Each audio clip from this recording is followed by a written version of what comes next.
Olá a todos que acompanham este canal do YouTube, está começando mais um Bom Dia Mercado. Vou fazer aqui o meu planejamento de trabalho para o trading esportivo sobre esse dia 2 de julho, onde teremos o início das quartas de final da Copa América e da Euro 2020, ainda é 2020, nessa Euro, né? E 2 jogos do Campeonato Brasileiro Série B, beleza? Então eu vou comentar os cenários que eu espero para esse jogo, o que eu pretendo fazer em cima desses cenários em relação ao trabalho. E se você gostar desse tipo de vídeo lá no final, se você curtir, não esquece de dar o like no vídeo, se inscrever nesse canal e, obviamente, participar aqui nos comentários também, beleza? Se você achar muito lento, acelera aí o vídeo, é normal, tá? Às vezes eu gosto bastante do que eu faço, então às vezes eu vou um pouquinho além e acabo falando um pouco demais, tá bom? Estou aqui já com os cenários que eu pretendo criar, em cima dos métodos de trabalho que eu tenho, não são muitos, mas são de coração. Tá bom? Então vamos lá. Começamos com Suíça e Espanha, 1h da tarde, amanhã, dia 2 de julho. A Espanha vem de uma vitória sobre a Croácia na prorrogação, onde o jogo no tempo normal terminou 3-3 e na prorrogação a Espanha fez 5-3. E a Suíça vem de obviamente eliminou a França de uma prorrogação 0-0, um tempo normal 3-3 e um penal onde o Mbappé acabou perdendo e a Suíça se classificou. Temos aqui as cotações: Espanha 1,69, Suíça 6,2, tá? Lembrando, o que eu vou dizer aqui não é questão de... não é regra, tá? Eu não vou dar aqui palpite para o jogo. Isso aqui não é um canal de palpite. Eu não vou te falar, ó, entra back Espanha, entra lei Espanha, entra back Suíça, entra lei Suíça, é over 2,5, esquece. Tá? O que eu vou trazer para você aqui é em cima do que eu tenho de conhecimento das equipes. Tá? O que eu imagino para esse jogo de cenário inicial é uma Espanha dando para a gente um padrão de back no início. Por quê? Poxa, Theo, mas a Suíça eliminou a França. A Suíça é um time que surpreendeu por eliminar a França, é um time que passou no grupo da Itália e tudo mais. E o que eu vejo para esse jogo? A Suíça, ela tem um estilo de jogo que não é voltado para contra-ataque. A Suíça não é uma seleção... Ela consegue jogar na velocidade para contra-ataque, mas ela não tem um estilo de jogo tão veloz assim, apesar do Embolo ser um jogador muito bom de condução de bola. Inclusive, eu acho que, fazendo um parênteses, acho que o Embolo dificilmente... continua no Mönchengladbach, talvez ele seja até vendido, está fazendo uma excelente Euro.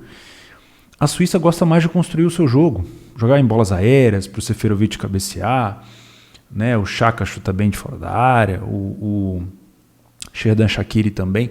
Então assim, eu vejo a Suíça com mais facilidade para jogar quando ela tem a bola, quando ela consegue construir. E a França deu uma liberdade muito grande para a Suíça fazer isso, porque a França não tem um estilo de jogo de marcação-pressão. A França ela é muito mais permissiva, a forma de marcação dela é muito mais cercando do que propriamente marcando pressão. Você deve ter visto muitas vezes a Suíça no campo ofensivo contra a França esperando para jogar de forma mais reativa. Então, contra a França, a Suíça foi permitido à Suíça um jogo mais propositivo, né? Um jogo onde a Suíça, por exemplo, no primeiro gol construiu pela esquerda na linha de fundo, cruzou, o Seferovic fez o gol de cabeça. Num jogo onde o penal foi também numa jogada praticamente linha de fundo. Ou seja, a Suíça instalada agora praticamente no campo ofensivo do adversário. Contra a Espanha é uma das seleções que mais pressiona alto depois que perde a bola da Euro, juntamente, por exemplo, com a República Tcheca. Então a Espanha ela retém a bola, propõe com linhas altas e quando ela perde a bola, ela faz uma pressão absurda no portador da bola, ainda no campo ofensivo, para recuperar essa bola e criar a situação de ataque. E a Suíça sofreu isso somente contra a Itália. Tá? Em alguns momentos do jogo, a Itália não deixou a Suíça respirar. O final do jogo foi 3-0 Itália. O resultado do jogo não importa muito. O que eu estou dizendo é que a Itália levou muita dificuldade fazendo isso. Contra o País de Gales, não houve isso. Contra a Turquia, não houve isso, até porque a Turquia marcava muito mal. Contra a França, não houve isso. Contra a Itália, houve. E contra a Espanha, provavelmente vai acontecer. Provavelmente a Espanha vai ter uma situação de marcação-pressão muito forte. Provavelmente a Espanha vai ter uma posse de bola ofensiva muito grande no início do jogo. E é bem provável que a gente tenha um padrão de back Espanha nesse início. Tá? Então, por isso que eu imagino esse primeiro padrão de back Espanha. Uma Espanha forte, com posse, indo para cima e provavelmente, quando perde a bola, tentando recuperar essa bola o mais rápido possível. Óbvio, isso é uma situação de risco, mas é uma situação de risco controlado. A Espanha sabe jogar assim. A Espanha, quando sofre, quando está com uma posse de bola alta, mesmo que a Suíça tente fazer uma marcação mais recuada, tente marcar em bloco, tirando os espaços, fique fechadinha, a Espanha consegue transitar essa bola muito bem. Né? Contra a Croácia me surpreendeu. Quanto mais a Croácia tentava morder, a Espanha saía rápido. Então a Espanha tem evoluído bastante ao longo dessa Euro. E essa situação de que a Espanha provavelmente vai marcar pressão, eu acho que vai minar um pouco das tentativas de propor o jogo da Suíça e vai forçar a Suíça a jogar de uma forma mais reativa, tentando puxar contra-ataque, tentando fazer com que o Embolo saia em velocidade, o Xherdan Shaqiri saia em velocidade. Eu acho que o Xhaka não joga esse jogo, talvez. Então vai dificultar um pouco a vida da Suíça. Por isso que eu acredito num back Espanha no início. Atenção, acreditar num back Espanha não quer dizer que a Espanha vai ganhar o jogo. Quer dizer que no momento que esse back se confirmar, que essa superioridade se confirmar, eu quero estar a favor da Espanha com essa cotação aqui, perto de 1,70, para que dentro desse intervalo de superioridade, se o mercado concordar comigo, ele vai continuar estável. Tá? A partir do momento que eu veja a Espanha sofrendo um contra-ataque demasiado, ou que a Espanha perca essa intensidade na recuperação de bola, acabou o meu padrão de back, eu vou sair fora. Mas de maneira geral, é por isso que eu acredito que a Espanha vai causar muita dificuldade para a Suíça. Tá? Uma coisa que a Suíça tem mais que a Espanha hoje, emocional. A Espanha ainda não passou por uma situação emocional muito forte. No primeiro jogo contra a Suécia toda recuada, o jogo foi 0-0. O primeiro jogo contra a Polônia ainda não era um jogo decisivo, eles tomaram um gol e logo empataram. No jogo contra a Eslováquia era um jogo decisivo, mas eles meteram 5-0, não passaram por nenhuma situação emocional. No jogo contra a Croácia houve uma situação emocional, que foi aquele gol contra. E depois daquele gol contra, a Espanha deu uma baixada muito grande na intensidade. Ou seja, eles sentem bastante emocionalmente, né? Porém, conseguiram empatar, depois fizeram um 3-1 e tomaram o empate, logo depois conseguiram fazer o 5-3. Em nenhum momento eles estiveram assim, muito ameaçados, além daquele gol contra. Já a Suíça, se vocês prestarem atenção, a Suíça fez o primeiro gol na França, teve um penal para fazer o segundo, além do Seferovic ter perdido um gol debaixo do gol, tomou 2 gols de rajada, tomou o terceiro gol e mesmo assim foi buscar. Então o emocional da Suíça, na minha opinião, vai mais calejado. Isso faz diferença no segundo tempo. Se a Espanha tiver em desvantagem, é bem provável que a Suíça possa minar esse emocional da Espanha. Tá bom? Mas de maneira geral, eu acho que a Espanha vai ter uma vantagem nessa questão da marcação-pressão com intensidade na recuperação de bola e pode sim causar bastante dificuldade para a Suíça. Então aqui eu trago esse jogo para um back. Suíça e Espanha, caso eu tenha essa situação que eu acabei de comentar para vocês. Tá? Obviamente que isso aqui é para trabalhar dentro do primeiro tempo, no match odds, e eu vou sair da posição assim que eu ver esse cenário se desmontando e não pretendo levar isso para o segundo tempo. Beleza? O outro jogo que nós temos é Bélgica e Itália. Esse jogo me causa uma dificuldade muito grande. Nós temos uma cotação da Itália 2,54, da Bélgica 3,45. Por que isso me causa uma dificuldade grande? Porque as seleções que a Bélgica enfrentou, vamos recapitular, a Bélgica pegou a Rússia, fez um gol cedo e tinha toda a situação para contra-atacar. E fez 3-0. A Bélgica pegou a Dinamarca, sem o De Bruyne no meio, com uma defesa meio reserva, tomou um apavoro danado da Dinamarca, aí o De Bruyne entrou e virou o jogo. Não foi um jogo bom da Bélgica. Aí contra a Finlândia desesperada, a Bélgica fez o primeiro gol, a Finlândia indo para cima igual louca, tomou mais gols. Contra a seleção de Portugal, não fez um bom jogo. Na minha opinião, a Bélgica só se classificou por incompetência de Portugal. Não foi um bom jogo da Bélgica, nem defensivamente. Não adianta a gente achar, mas a Bélgica tem um goleiro alto, zagueiros altos. Talvez isso funcione contra o Japão na Copa do Mundo. Na Euro, em alto nível, acho que foi muito mais demérito de Portugal não ter achado uma forma de meter um gol ali, com o time bom que tem, do que propriamente um bom time da Bélgica. A Bélgica tem boas qualidades, mas não é a zaga. Tá? Não é a zaga. E existe uma dúvida se joga o Hazard ou não, o Eden Hazard e o De Bruyne. Não tenho certeza, ouvi alguns rumores que o De Bruyne não poderia não jogar, não tenho certeza, acredito que vai jogar. Mas é muito importante o De Bruyne no meio. Mas o que eu quero dizer? A Bélgica, se ela for jogar contra um time fechadinho, propor jogo para a Bélgica é mais chato, é mais complicado. A Bélgica joga muito melhor de forma reativa. Então, se a Bélgica sair na frente, é bem provável que ela tenha um jogo mais facilitado. O problema é que não é só a Bélgica que tem um bom goleiro e bons zagueiros. A Itália tem um excelente goleiro chamado Donnarumma, que deve ir para o PSG. E tem excelentes zagueiros. Eu não sei se o Chiellini volta. Não sei se o Chiellini está machucado, tá? Se tem alguma prévia na escalação desse jogo, gostaria de saber. Aqui tá Chiellini e Bonucci, não tenho certeza, tá? Realmente não tenho certeza. O Eden Hazard é dúvida, o De Bruyne é dúvida, tá vendo aqui embaixo? Mas a Itália também tem uma excelente zaga.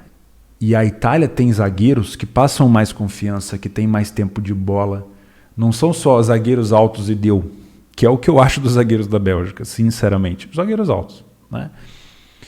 Então, eu acho que a Itália pode causar uma dificuldade muito grande para a Bélgica nesse jogo. As bolas aéreas a favor da Itália, a Bélgica não vai ganhar todas. A Itália também tem homens altos. A Itália marca muito bem a pressão no meio campo. A Itália não faz uma marcação-pressão tão alta, como é o caso, por exemplo, da Espanha. Ela marca pressão mais no meio campo aqui, com o Insigne e jogadores como o... Nesse caso está botando o Chiesa de titular, né? Mas o Jorginho, o Barella e o Verratti vão fazer essa marcação se forem jogar. A Itália ela marca pressão um pouco mais recuada, tenta roubar no meio campo para sair em velocidade. Tá? Então, o que eu vejo para esse jogo? Muito chute de fora da área, o Insigne bate muito bem, o Thorgan Hazard bate muito bem para a Bélgica, né? O próprio Immobile vai tentar chutar de fora da área, como fez, por exemplo, contra a Áustria. Eu vejo muita bola aérea, né? E eu vejo o time que sair na frente, se é que a gente vai ter um time saindo na frente, tendo facilidade para contra-atacar, porque a Itália também é um time muito bom de transição ofensiva em velocidade, né? Então, para match odds, eu acho que a gente vai ter um jogo difícil. Por quê? Se a Itália quiser propor jogo, subir as linhas e atacar a Bélgica, ela vai ter provavelmente dificuldade em segurar os contra-ataques belgas. E você que está no match odds tentando fazer ler Bélgica ou back Itália, vai passar aperto. Se a Bélgica quiser propor o jogo, a Itália vai fechar o meio campo, tentar fazer uma marcação-pressão, recuperar essa bola e colocar a Bélgica, logicamente, em situação de perigo. Você que está fazendo lei Itália ou back Bélgica vai passar aperto. Então, o match odds ele pode ser um mercado muito complicado para esse jogo. Tá? O mercado de gols me atrai muito mais depois do primeiro gol. Porque, como eu falei, além das bolas aéreas e do chute fora da área, eu tenho dois times que podem, se estiverem em vantagem, utilizar muito bem a transição ofensiva. Tá bom? Então, eu prefiro deixar esse jogo de fora do meu planejamento aqui, não escrever nada nele e nem para ler a equipe em campo. Vou realmente deixar a leitura de jogo acontecer para ver como que eu vou trabalhar esse jogo. Se você quiser acompanhar mais ou menos o que eu vou fazer, vou deixar aqui o meu Telegram. Aqui eu comentei hoje sobre o jogo do Bragantino, que foi um jogo horroroso.